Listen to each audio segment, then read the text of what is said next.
ជំរាបសួរក៏ដូចជាសួស្តីអ្នកគ្នាអញ្ចឹងនេះជាដងក៏ដូចជាដុំដែលនៅក្នុងស្តុករបស់ខ្ញុំមានហើយជាក់ស្ដែងដូចអ្នកគ្នាខមមិនម្សិលមិញអញ្ចឹងខមមិនច្រើនគួរសមដែរបើតែខ្ញុំ reply ខមមិនអត់កើតអ្នកគ្នាខ្ញុំ reply ខមមិនអត់កើតខ្ញុំអត់ដឹងថាមានបញ្ហាអីទេហើយអញ្ចឹងនេះខ្ញុំមកប្រាប់អ្នកគ្នាបើសិនជាអ្នកគ្នាចង់តាក់ទងសួរតម្លៃក៏ដូចជាចង់ទិញអ្នកគ្នាអាចតាក់ទងចូល page ក៏ដូចជា Telegram ខ្ញុំបាន Telegram នៅលើ bio ក្នុង TikTok អ្នកគ្នាហើយសម្រាប់ page ខ្ញុំមាន link តំណ link ក្នុង TikTok នឹងដូចគ្នាអ្នកគ្នាអាចចុចលើតំណ link ហ្នឹងទៅចូលទៅដល់ page ខ្ញុំតែម្ដងអញ្ចឹងសម្រាប់ដងដុំនេះអ្នកគ្នាឃើញហើយស្អាតមែនតើអ្នកគ្នាសាច់តាំងពីគល់រហូតដល់ចុងតែម្ដងកបោនគល់នេះគឺកបោនដែរអ្នកគ្នាដូចអ្នកគ្នាឃើញហើយ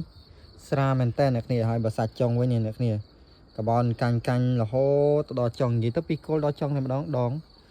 ហើយប្រដាប់ចាប់ដុំវិញអ្នកគ្នានេះ style គេអ្នកគ្នាអើយស្អាតមែនតើតែម្ដងស្អាតអ្នកគ្នានេះប្រវែង 2.10 ម៉ែត្រអ្នកគ្នាຂະຫນາດ M LB វាដូចជា 12.25 ប៉ុន្តែទូចទេអ្នកគ្នាមើលដង slim តែម្ដងអ្នកគ្នាហើយដងនេះយើងអាចលេងត្រីស្រែក៏ដូចជាត្រីបឹងមកគួរសមបានមិននិយាយពីអូសឆ្ដោជាក់ស្ដែងអ្នកគ្នាលេងអត់កើតទេអូសឆ្ដោហ្នឹងហើយចឹងខ្ញុំបញ្ជាក់មុនទៅហើយស្អាតអ្នកគ្នាទាំងដងទាំងដុំហើយបញ្ជាក់អ្នកគ្នាខ្ញុំលក់នេះគឺលក់ដងផ្សេងដុំផ្សេងដោយសារតែខ្ញុំអត់មាន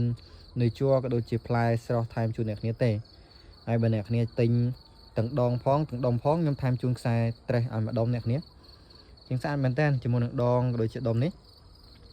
ហើយដូចខ្ញុំនិយាយបញ្ជាក់ដើមវីដេអូចឹងដោយសារតែខ្ញុំ comment តបអ្នកគ្នាអត់បានខ្ញុំអត់ដឹងថាមានបញ្ហាអីទេ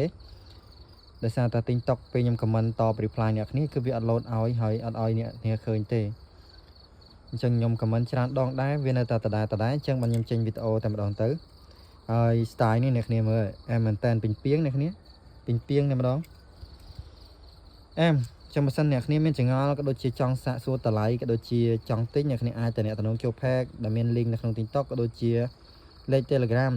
នៅក្នុង bio TikTok បានដូចគ្នាអ្នកគ្នាអញ្ចឹងវីដេអូយើងមានតែប៉ុណ្្នឹងឯងអ្នកគ្នាអរគុណច្រើនចាំជួបគ្នាវីដេអូក្រោយបាយបាយ